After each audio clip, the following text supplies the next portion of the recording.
سلطان عثمان غازی۔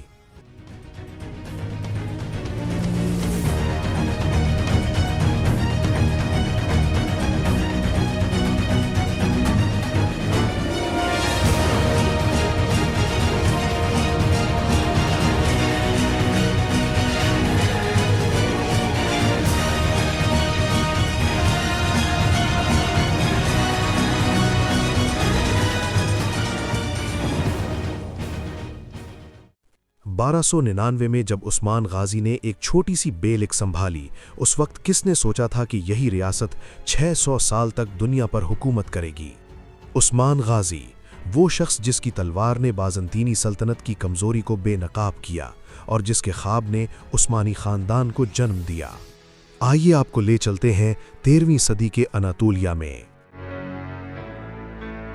13ویں صدی کا وسط، منگولوں نے بغداد پر حملہ کیا۔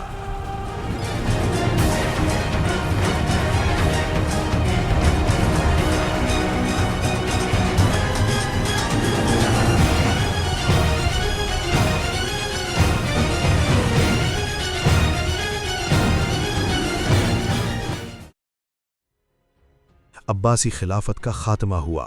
عین اسی سال 1258 میں اناطولیہ کے ایک چھوٹے سے قصبے سوغت میں ایک بچے کی ولادت ہوئی۔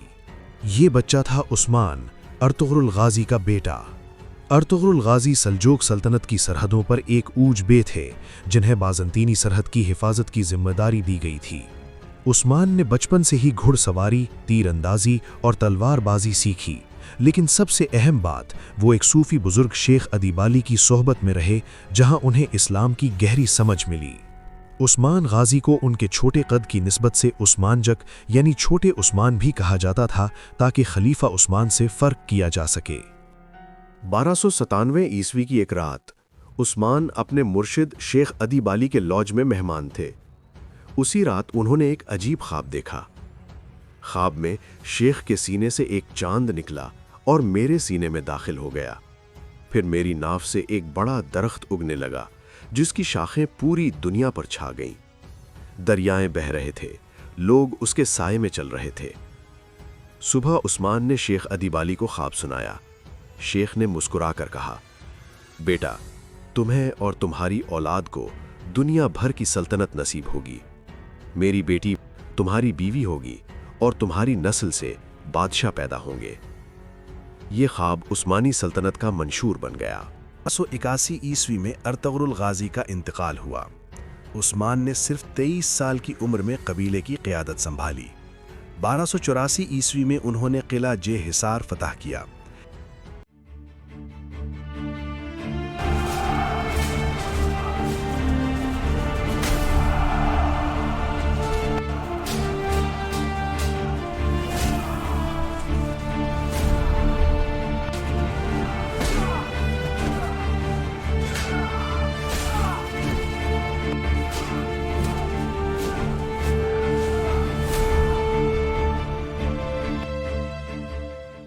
یہ عثمانی تاریخ کی پہلی فتح تھی۔ عثمان کی حکمت عملی تھی کہ وہ زور سے نہیں، دل سے فتح کریں۔ وہ مقامی لوگوں کے ساتھ حسن سلوک کرتے، ان کے جذبات کا احترام کرتے۔ نتیجہ، بہت سے بازنطینی حکمران خود بخود ان کے ساتھ مل گئے۔ 1289 عیسوی میں عثمان نے قرہ حصار میں پہلا قاضی مقرر کیا۔ جمعے کے خطبہ میں عثمان غازی کا نام پڑھا جانے لگا۔ یہ خود مختاری کی علامت تھی۔ 1281 میں قیادت سنبھالی، 1284 میں قلعہ جے حصار کی فتح، 1288 میں قرہ حصار پر قبضہ اور 1299 میں آزاد بیلیک کا اعلان۔ عثمان کی سب سے مشہور فوجی چال بلجک کے قلعے سے جڑی ہے۔ بلجک کے ٹیکفر نے یرحصار کے ٹیکفر کی بیٹی سے شادی کی۔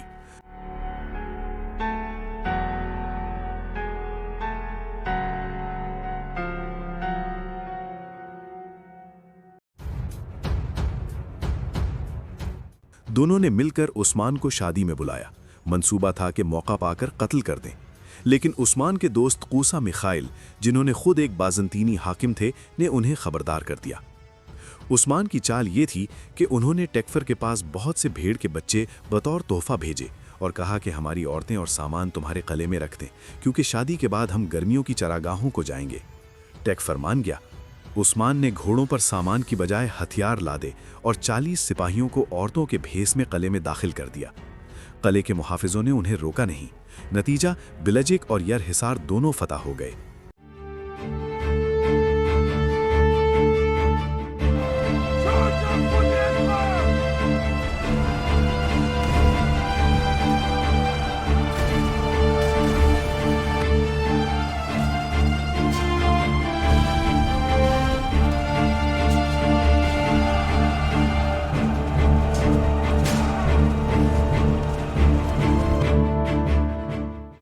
شادی کی دلہن نیلوفر مسلمان ہو گئیں اور عثمان کے بیٹے اور خان سے ان کی شادی ہوئی۔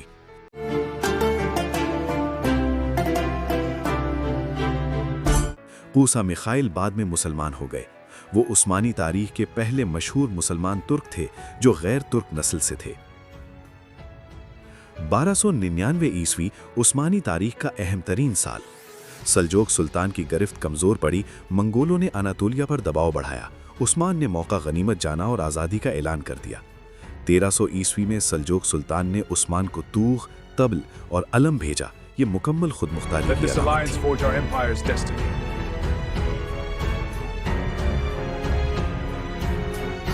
1301 میں بازنطینی شہنشاہ دویم اینڈرونیکس دویم نے عثمان کو روکنے کے لیے 2000 سپاہی بھیجے۔ عثمان نے انہیں کوئن حصار کی جنگ میں بری طرح شکست دی۔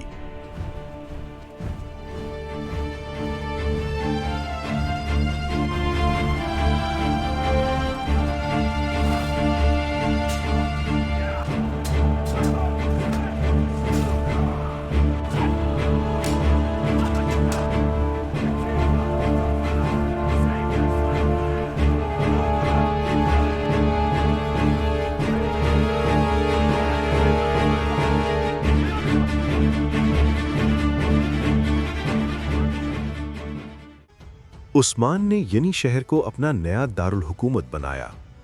انہوں نے علاقے کو تیمر میں تقسیم کیا۔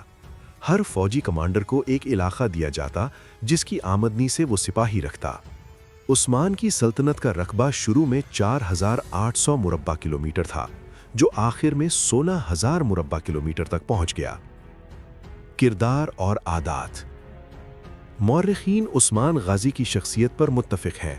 وہ منصف، سخی اور پرہیزگار تھے۔ ان کی عادات میں شامل تھا کہ ہر تیسرے دن ان کے باورچی خانے میں کھانا پکتا جو غریبوں، بیواؤں اور یتیموں میں تقسیم کیا جاتا۔ وہ سادہ لباس پہنتے اور سرخ ٹوپی پر خراسانی پگڑی باندھتے۔ اونچی آواز میں بات نہیں کرتے تھے اور کبھی کسی کی عزت مجروح نہیں کی۔ عربی مورخین لکھتے ہیں کہ عثمان درمیانہ قد، گندمی رنگ، گول چہرہ، چوڑے کندھوں والے تھے۔ ان کا اوپری جسم نچلے جسم سے کچھ لمبا تھا۔ ان کے دور کے علماء میں شیخ ادیب علی، درسون فقی، شیخ مخلص بابا اور شیخ عاشق پاشا شامل تھے۔ آخری سالوں میں عثمان بیمار رہنے لگے۔ گٹھیا کے مرض نے انہیں کمزور کر دیا تھا۔ انہوں نے اپنے بیٹے اور خان کو جانشین بنایا اور وصیت کی، میرے بعد میرے بیٹے اور خان کو سنبھالنا، وہ میرے جانشین کے لائق ہے۔ برسا کو فتح کرنا، یہ میرا خواب ہے۔ 1324 عیسوی میں عثمان غازی کا انتقال ہوا اور خان نے اپنے باپ کی وصیت پوری کی۔ 1326 عیسوی میں برسا فتح ہوا۔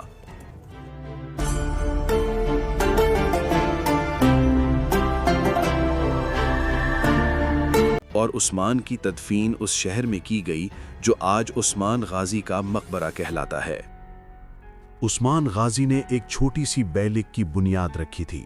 ان کے جانے کے بعد اور خان نے برسا فتح کیا، مراد اول نے بلقان میں قدم جما لیے، محمد فاتح نے قسطنطنیہ فتح کیا اور سلیمان عالی شان نے 3 براعظموں پر حکومت کی۔ 600 سال تک عثمانی خاندان نے حکومت کی۔ وہ خواب جو عثمان نے شیخ ادیبالی کے لوج میں دیکھا تھا، وہ درخت جس کی شاخیں پوری دنیا پر چھا گئی تھیں، وہ خواب حقیقت بن گیا۔ عثمان غازی کی آخری وصیت تھی، میں نے تمہیں ایک سلطنت دی ہے، اسے زندہ رکھو، انصاف کرو، اللہ سے ڈرو اور میرے خواب کو کبھی مت بھولنا۔ آج بھی برسا میں عثمان غازی کا مزار موجود ہے۔ ہر سال لاکھوں لوگ وہاں جاتے ہیں اس شخص کو خراج تحسین پیش کرنے کے لیے جس نے ایک خواب دیکھا اور اسے پورا کر دکھایا۔